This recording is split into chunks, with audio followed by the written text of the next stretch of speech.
no credible material, a futile exercise, completely inadequate, totally uncalled for, unwarranted, wrongly implicated, sheer absurdity, abuse of process. Quashing the abetment of suicide FIR against journalist and associate editor of the Quint, Poonam Agarwal, for her video expose of the Sahayak system, the Bombay High Court on 18th April expressly stated that fear of court-martial might have led to the tragic suicide of the Jawan. This ended a 2-year battle for Agarwal and Kargil war veteran Naik Deepchand. On 24th February 2017, of course, the Quint had published a video of the sting operation conducted by Agarwal, in which she recorded conversations of several army Jawans who talked about the menial work they were forced to do as part of the Sahayak system. The Sahayak or buddy system is a practice in the army that has been used by officers to make Jawans perform tasks for them. But unfortunately, this has also included tasks like taking dogs for a walk, taking children to school, driving the wives of officers to parlors and for shopping. In January 2017, an internal circular was sent out by the Indian Army to stop the misuse of the Sahayak system. And yet, as Agarwal found, it was still being used to exploit Jawans in the Deolali army camp near Nashik and who knows where else.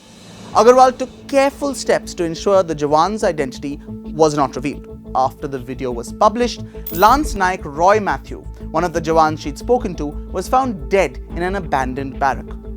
Following Matthew's death, another Jawan from the camp filed a criminal complaint against Poonam and Deepchand, who had helped set up the conversations with the Jawans. While hearing the petitions filed by the two accused, Justices More and Dangre had viewed the footage, had viewed the raw, unedited video in their chambers and concluded that no offense was made out.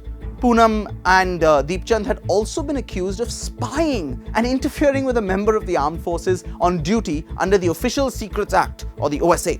Now, the OSA charges implied the army and the government viewed both of them as anti-nationals. Now, this made it tougher for them to get bail because, the archaic British-era law, the OSA, it's been used before to intimidate journalists who speak truth to power. On the OSA charges, the Bombay High Court justices specifically said that they failed to understand how the video clippings affect the security of the nation. They also noted that the video, if anything, exposes a system that was an insult to the Jawans. On the accusation of abetment of suicide, the High Court said that an intent and an act to make someone take their own life had to be shown for this to be even put as a charge against someone. But the court found that the video, by no stretch of the imagination, satisfied this requirement. Invalidating the accusations of spying and abetment of suicide leveled against Agarwal, the High Court made an important statement in support of freedom of the press in this country. Over a period of 2 years, Poonam Agarwal was regularly trolled and abused on social media, and you're looking at a few samples of that at this point. Her story and professionalism was unfairly questioned by sections of the media. She was pressured to withdraw a petition she'd filed in the Supreme Court asking for the abolition of the Sahayak system and also for some guidelines against misuse of the OSA against journalists. Pressure she resisted, and her petition remains pending to this date and remains something to watch out for.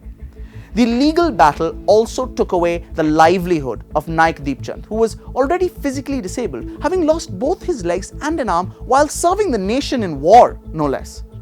Agarwal stands vindicated, and the Quint, we at the Quint, will continue to fight for the truth to come to light, whether it's about the Sahayak system or other misdeeds of those in power.